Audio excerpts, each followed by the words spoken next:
नमस्कार। कैसे हैं आप लोग? आज मैं जो बात करने के लिए आपसे आया हूँ वो स्कूल के बच्चों और उनके पेरेंट्स को संबोधित है। तो दृष्टि आईएएस ने अब तक बहुत सारे वर्टिकल्स, बहुत सारे काम किए। हमने करीब 9 शहरों में आईएएस की शाखाएं शुरू की, ऑनलाइन वेंचर शुरू किया। जुडिशरी में हमने ऑनलाइन भी ऑफलाइन भी 2 शहरों में काम करना शुरू किया। इस बीच में टीचिंग एग्जाम्स का एक वर्टिकल हमारा काफ़ी बड़े पैमाने पर चल रहा है। एसएससी और जो बाकी वनडे एग्जाम्स हैं उनके वर्टिकल्स भी हमारे ऑनलाइन सेक्टर में काफ़ी ठीक तरीके से काम कर रहे हैं। इनमें से किसी भी वर्टिकल की शुरुआत में मेरी भूमिका ऐसे नहीं थी कि मैं आके संबोधित करूं, पर आज हम कुछ ऐसा कर रहे हैं कि मेरी इच्छा थी कि मैं खुद इसमें न केवल इन्वॉल्व हूं बल्कि इसकी घोषणा भी मैं ही करूं। हम लोग 2026 की शुरुआत में हैं। 15 जनवरी 2026 से हम एक नए वर्टिकल की शुरुआत कर रहे हैं और वो वर्टिकल पहला ऐसा वर्टिकल है, बड़ा वर्टिकल है, जिसमें हमारा मूल उद्देश्य एक संस्थान के तौर पर ग्रो करना नहीं है बल्कि एक समाज के तौर पर ग्रो करने में अपनी भूमिका निभाना है। मतलब ये कि हालांकि ये वर्टिकल हमारे सीएसआर का हिस्सा नहीं है क्योंकि तकनीकी तौर पर हो नहीं सकता ऐसा, पर हम इस भाव से कि समाज की बेहतरी में हर संस्था की भूमिका होनी चाहिए, हमारी भी होनी चाहिए, एक छोटा सा प्रयास करना चाहते हैं। और प्रयास क्या है मैं आपके सामने आज लेकर आया हूं। प्रयास ये है कि हम स्कूल की शिक्षा की दुनिया में थोड़ा सा एक काम शुरू करने वाले हैं और जिसको हम लोग ई स्कूल वर्टिकल या स्कूल वर्टिकल अपनी आपस की भाषा में कहते हैं। तो कहीं कहीं आप इसको हमारा ई स्कूल वर्टिकल पढ़ेंगे, कहीं कहीं स्कूल वर्टिकल पढ़ेंगे, जो भी शब्द आपको अच्छा लगे। ये क्या है, क्यों है, तो मैं केवल 3 बातों पर संक्षिप्त चर्चा करूंगा ताकि दृष्टि की ओर से एक ऑफिशियल अनाउंसमेंट के तौर पर वो सारी बातें पेरेंट्स को और स्कूल के बच्चों को पता हो जो हम बताना चाह रहे हैं। पहला सवाल ये है कि हम ये वर्टिकल क्यों शुरू कर रहे हैं, हमारा इसके पीछे पर्पस क्या है। दूसरा ये है कि हम इसको कब शुरू करेंगे और कैसे शुरू करेंगे, व्हेन एंड हाउ। और तीसरा ये कि क्या सच में हम इसके माध्यम से कोई डिफरेंस क्रिएट कर पाएंगे, ऐसा क्या डिफरेंस हमें लगता है कि हमारे पास है देने के लिए, जो इसके माध्यम से हम पेश करेंगे। सबसे पहली बात यह है कि कब से हम ये क्यों शुरू करना चाह रहे हैं। सिंपल सी बात है, दृष्टि ने बहुत सारे क्षेत्रों में अपना काम किया, लगभग सभी क्षेत्रों में हमारा काम ठीक है और हम बहुत संतुष्ट हैं इस चीज से। पर हमें ऐसा लगता है कि किसी भी समाज में शिक्षा की जो असली नींव है, बुनियाद है, वो तो स्कूल से शुरू होती है। स्कूल 2 तरह के मोटे तौर पर हमें दिखते हैं। एक बड़े शहरों के महंगे स्कूल, छोटे शहरों में भी आजकल कुछ महंगे स्कूल, मध्यम श्रेणी के स्कूल हैं। दूसरी तरफ गांवों में, छोटे कस्बों में वो स्कूल हैं जहां पर शिक्षा की उतनी बेहतर सुविधाएं सरकारों की कोशिशों के बावजूद नहीं मिल पाती। या तो वहाँ टीचर्स हैं नहीं, या टीचर्स कई बार बहुत बड़ी भर्ती में जब होता है तो सिलेक्शन के प्रोसेस में बहुत सावधानी बरतना संभव नहीं होता। और कुल मिला के ये कि अगर गांव के या छोटे कस्बे के स्कूल में, विशेष तौर पर सरकारी अर्ध सरकारी स्कूल में, अगर टीचर्स की इन्वॉल्वमेंट बहुत अच्छी ना हो, बच्चों का उत्साह वो बहुत ना बढ़ा पाएँ, और बच्चे भी जिस बैकग्राउंड से आते हैं उनके पेरेंट्स को भी बहुत अंदाज़ा ना हो कि पढ़ाई कैसे करनी है, पढ़ाई का क्या महत्व है, तो ऐसा होता है। जैसे मैं खुद जब स्कूल में था मैंने पाया कि जिन विषयों में मुझे बहुत उत्साह टीचर्स की ओर से नहीं मिला, मैं भी धीरे धीरे डल होता गया और मुझे आज तक दुख है कि कुछ विषय मैंने बहुत ध्यान से नहीं पढ़े, पढ़ने चाहिए थे, अब लगता है कि पढ़ना चाहिए था। तो ये तो बहुत ही मुश्किल चीज़ है कि भारत के हर स्कूल के अंदर कोई जाए और चीज़ों को ठीक कर सके, वो तो हमारे बस की बात तो क्या ही है, सरकारों के लिए बहुत आसान नहीं है, हम देखते हैं। पर तकनीक के विकास ने एक ऐसी भूमिका हमारे दौर में दी है। एक तो एआई के विकास ने, आर्टिफिशियल इंटेलिजेंस, और दूसरा ये जो ऑनलाइन तकनीक है कि मैं एक स्टूडियो के अंदर खड़ा होकर अपनी बात कह रहा हूँ और देश का कोई भी व्यक्ति यूट्यूब के माध्यम से या हमारी एप्लीकेशन के माध्यम से उस चीज़ को देख सकता है, सुन सकता है, सवाल पूछ सकता है, टिप्पणी कर सकता है, और थोड़ा सा और तकनीकी उपाय कर लें तो बातचीत भी कर सकता है। इस तकनीक के आने के बाद से शिक्षा की दुनिया में और बहुत सारे क्षेत्रों की दुनिया में आमूल बदलाव आया है, सी चेंजेस आए हैं। उस सी चेंज प्रोसेस का थोड़ा सा हिस्सा हम बनना चाह रहे हैं और हमें ऐसा लगता है कि स्कूल की शिक्षा में अगर चीजें बेहतर हो सकें, बेहतर का मतलब ये है कि अगर स्कूल का कोई भी बच्चा अपने स्कूल में पढ़ते हुए, हम इस बात के सख्त हिमायती हैं कि बच्चों को स्कूल में सावधानी से रहना चाहिए, पढ़ना चाहिए, खेलना चाहिए, कल्चरल एक्टिविटीज़ में, डिबेटिंग में, मंच की गतिविधियों में, स्पोर्ट्स की एक्टिविटीज़ में जम के पार्टिसिपेट करना चाहिए। स्कूल छोड़कर किसी तरह की पढ़ाई करना हम इसके पक्ष में बिल्कुल नहीं है, ना कभी होंगे। तो हम चाहते हैं कि बच्चे स्कूल को एंजॉय करें। स्कूल की लाइफ में केवल पढ़ाई नहीं होती है, स्कूल की लाइफ में बहुत कुछ होता है जो स्कूल में बच्चों के साथ आपस में मिल के, बात करके, खेल कूद करके सीखते हैं। और मैं जब भी किसी पेरेंट्स की सभा में जाता हूँ तो ये कहता हूँ कि बच्चों की स्कूल लाइफ को किसी भी तरह से, किसी भी परीक्षा के दबाव में बर्बाद नहीं करना चाहिए, खत्म नहीं करना चाहिए। बच्चे स्कूल जाएं, उस पूरे प्रोसेस को एंजॉय करें, लेकिन पढ़ाई भी महत्वपूर्ण है। ऐसा हो सकता है कि कोई बच्चा अपने स्कूल में किसी अध्यापक से बहुत कंफर्टेबली ना पढ़ पा रहा हो, ना समझ पा रहा हो। ये भी हो सकता है कि किसी स्कूल में टीचर्स की अटेंडेंस ही कम हो, टीचर्स आते ही ना हो, या कोई टीचर छुट्टी पे चला गया है और बच्चों की पढ़ाई सफ़र कर रही है। और फिर मान लीजिए क्लास में समझ भी लिया और घर आके उसको चीज़ें ठीक से याद नहीं आ रही हैं। तो कंसेप्ट की जो बिल्डिंग है, और हम कंसेप्चुअल क्लैरिटी या कंसेप्चुअल जो फाउंडेशन है, उसको शिक्षा में सबसे महत्वपूर्ण मानते हैं। तो हमारा ये प्रयास किसी भी स्कूल को किसी भी रूप में रिप्लेस करने की कोशिश ना है, ना हम ऐसा सोच सकते हैं। हम तो स्कूल जाने वाले बच्चों को स्कूल के साथ साथ एक सुविधा मुहैया करवाना चाहते हैं, ताकि स्कूल के अलावा जब भी उनको दिक्कत हो, उनका सपोर्ट करने के लिए, सुविधा देने के लिए कोई प्लेटफॉर्म खड़ा हो। तो हम क्या करना चाह रहे हैं? हम करना ये चाह रहे हैं कि स्कूल के बच्चे स्कूल से आने के बाद शाम को, अगर उनको अपने विषय में कहीं कोई दिक्कत आ रही है, तो सिर्फ आधा घंटा, 1 घंटा उस स्पेसिफिक टॉपिक पे हमारे टीचर्स के वीडियो देखे, कंसेप्ट अपना ठीक करे, कुछ क्वेश्चंस का जवाब करने का अभ्यास करे, और उसके बाद ये पाए कि उसके स्कूल की शिक्षा को सप्लीमेंट करने के लिए, कॉम्प्लीमेंट करने के लिए एक मंच उपलब्ध है, और जो मंच लगभग आसानी से भारत का हर पेरेंट, भारत का हर बच्चा अफोर्ड भी कर सकता है और उसका फायदा भी ले सकता है। तो इसके पीछे पर्पस मूल रूप से इतना ही है। हमने जानबूझ के तय किया है कि दृष्टि के बाकी वेंचर्स हमारे जैसे हैं, वो चलते रहेंगे, लेकिन ये जो वेंचर है, इसको हम लगभग CSR की तर्ज पर, CSR कानूनी तौर पर हम नहीं बना सकते क्योंकि संस्था अपने ही वेंचर को CSR नहीं कह सकती है, लेकिन हमारे मन में जो इसको लेकर एक नीयत है, एक मंशा है, वो ये है कि लगभग 0 के आसपास की फीस, जैसे मतलब महीने की करीब 100 रुपए की फीस, 150 रुपए की फीस के आसपास, हर बच्चे को उसके साल भर की पढ़ाई आराम से मिल सके, और जिस बच्चे को जितनी ज़रूरत है वो उसका इस्तेमाल कर सके। एक बार टॉपिक को समझना हो, 2 बार समझना हो, 3 बार समझना हो, जितनी बार समझना हो, समझ सके, देख सके, हमारी टीम से इंटरेक्ट कर सके, और पढ़ाई में जो सप्लीमेंट्री भूमिका है वो हम पूरी तरह से उसके लिए निभा सके। हम इसे कब शुरू करेंगे और कैसे शुरू करेंगे? क्योंकि ये वर्टिकल बहुत ज़्यादा रिसर्च की, प्रयास की मांग करता है। हम पिछले करीब 6 महीने से इस पर काम कर रहे हैं, और हम एक चरण में सारी शुरुआत करने के बजाय धीरे धीरे इस पर काम करने की हिमायती हैं। शुरुआत हम इसकी कर रहे हैं 15 जनवरी 2026 से, यानी कि बहुत जल्दी, आजकल में ही। अभी हम शुरुआत में इसमें केवल 4 क्लासेस की पढ़ाई शुरू करेंगे, 9th से लेकर 12th तक की पढ़ाई, 9वीं, 10वीं, 11वीं, 12वीं। 11वीं 12वीं में जो 3 सेगमेंट्स होते हैं, हम तीनों सेगमेंट्स को लेंगे। वो आर्ट्स भी है, वो कॉमर्स भी है, और वो साइंस भी है। हमने तय किया है कि जो भी सेगमेंट लें, उस सेगमेंट को पूरी तरह से कवर कर लें। तो आर्ट्स भी होगा, कॉमर्स भी होगा, साइंस भी होगा। कैसे करेंगे? हाउ का जवाब ये है कि फिलहाल हम इसकी शुरुआत कर रहे हैं यूट्यूब से।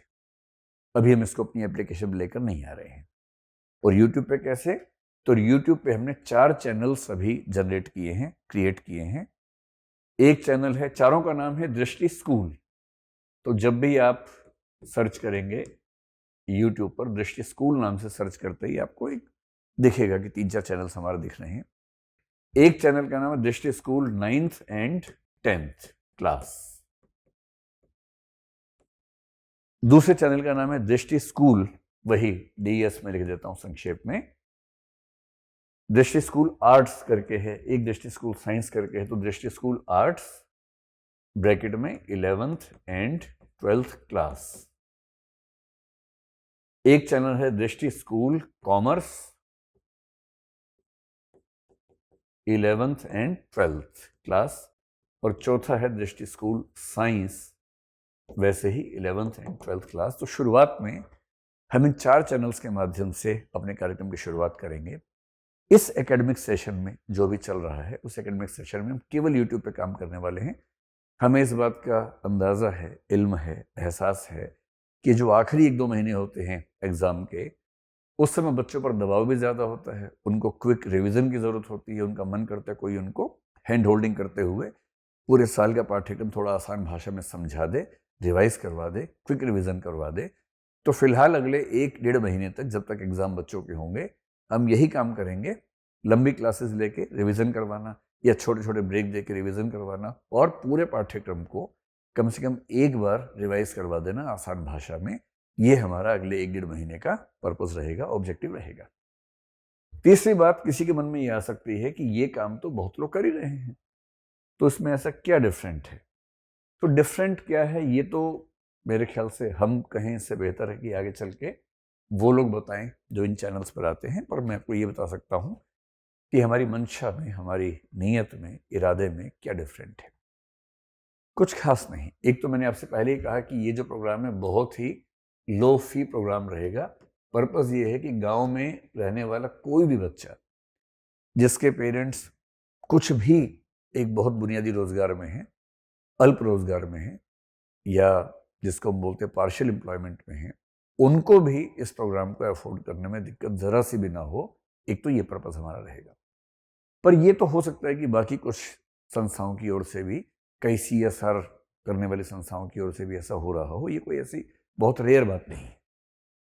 दूसरा क्या अलग है, जो मैंने पर्सनली फील किया है कि स्कूल एजुकेशन में जो माहौल अभी है, जो चैनल्स काम करते हैं, उसमें जो टीचर्स पढ़ाते हैं, मैं किसी व्यक्ति विशेष के बारे में नहीं कह रहा हूं, ना मेरी ऐसी कोई राय है कि मैं किसी व्यक्ति विशेष के बारे में कहूं, पर हमने सामान्य रूप से ये देखा कि स्कूल के बच्चों को पढ़ाने वाले चैनल्स में जनरली टीचर्स का बोलने का तरीका, जोक्स करने का तरीका, बात करने का तरीका कई बार ऐसा होता है जो कम से कम हमें लगता है कि बहुत अच्छा नहीं है। और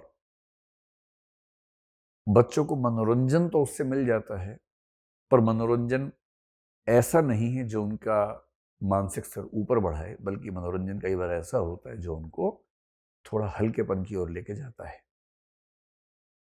हमें ऐसा लगता है, मैं जिस स्कूल से पढ़ा हूँ, आप भी जो पेरेंट्स हैं जिन स्कूल से पढ़े होंगे, आपने देखा होगा कि पढ़ाई में एक गंभीरता का, शालीनता का, डिसिप्लिन का एक बड़ा महत्व होता है। तो टीचर रहे, टीचर मेनली एंटरटेनर ना हो, टीचर मेनली हास्यास्पद काम करता हुआ नजर ना आए, टीचर ऐसी हरकतें करते हुए ना देखें जिनको देख के आपको हंसी आती है और आपको लगता है कि मजा आ गया, लेकिन एक गरिमा वाला भाव जिसको हम कहते हैं कि शिक्षा के साथ जुड़ना चाहिए, वो कई बार मिस करता है, गायब हो जाता है। तो हो सकता है कि इस वजह से बहुत सारे बच्चों को थोड़ा सा ये लगे कि उतना मज़ा नहीं आ रहा है, लेकिन हाँ, हम जिस पॉलिसी पर चलना चाहेंगे, हम अपने टीचर्स के साथ बहुत क्लियर हैं इस मामले में कि आपको न तो सेल्स पर्सन बन के बात करनी है लगातार कि ये खरीद लो, वो खरीद लो, वो सब नहीं करना है, आपको पढ़ाना है और कंसेप्ट ओरिएंटेड पढ़ाई करवानी है। जो डिग्निटी है, जो गरिमा है, जो बच्चों की, बच्चों के पेरेंट्स की, टीचर्स की और एजुकेशन इन इटसेल्फ, इसकी जो डिग्निटी होनी चाहिए उसको मेंटेन करते हुए हंसी मजाक करना है। बिना हंसी मजाक के तो क्लास कैसे होगी, क्योंकि रिफ्रेश तो बच्चों को करना ही होता है। पर हंसी मजाक का अनुपात कितना हो, हंसी मजाक का स्तर क्या हो, इन बातों का विशेष रूप से ध्यान रखना है। तो हमारे जो भी टीचर्स हैं उन सब के साथ मैं लगातार बात करता हूँ, काम करता हूँ, और हम एक पॉलिसी अपनी बनाते हैं कि कंडक्ट हमारा कैसा होगा, क्लासरूम के अंदर हमें किस रूप में बच्चों के सामने पेश आना है। पेरेंट्स को भी ये भरोसा रहे कि ये वाली क्लासेस करते हुए हमारे बच्चे के मन पर कोई ऐसा गलत प्रभाव नहीं पड़ेगा जो उस उम्र में, उस जो बाली उम्र है, कम उम्र है, उसमें नहीं पड़ना चाहिए। इस बात का हम ध्यान रखेंगे। जैसे हमने टीचर से बहुत स्पष्ट रूप से ये डिस्कशन की कि हम कभी भी किसी व्यक्ति की सामाजिक पहचान की सेंसिटिविटी पर कोई कमेंट नहीं करेंगे। हम किसी व्यक्ति के रंग का मजाक नहीं उड़ाएंगे, किसी व्यक्ति के मोटापे का, किसी व्यक्ति के कौन सी नस्ल का है उसका मजाक नहीं उड़ाएंगे। हम जेंडर स्पेसिफिक मजाक किसी का नहीं बनाएंगे। हम रेस स्पेसिफिक मजाक किसी का नहीं बनाएंगे, ताकि पढ़ाई का मतलब सिर्फ गणित और विज्ञान सीखना नहीं होता। पढ़ाई का एक मतलब ये भी होता है कि जब कोई बच्चा बड़ा हो, स्कूल के बाहर निकले, कॉलेज की दुनिया में जाए, नौकरी की दुनिया में जाए, तो उसका सोचने का तरीका, उसकी भाषा, उसके हाव भाव भी ऐसे हों जो एक परिपक्व नागरिक के होते हैं, न कि उसकी बातचीत कहीं उसको मनोरंजन या हंसी का पात्र बना दे। ऐसा ना हो सकता है इसमें कभी कभी हमसे कोई गलती हो हमारे टीचर से, लेकिन हाँ, हम लगातार सजग रहेंगे कि ऐसा कुछ भी हमारी ओर से ना हो। हमारे यहाँ कौन पढ़ाएगा? तो हमारे यहाँ फिलहाल एक बड़ा लंबा चौड़ा प्रोसेस है टीचर से सिलेक्शन का। अभी तक हम 14 टीचर से सिलेक्शन कर चुके हैं।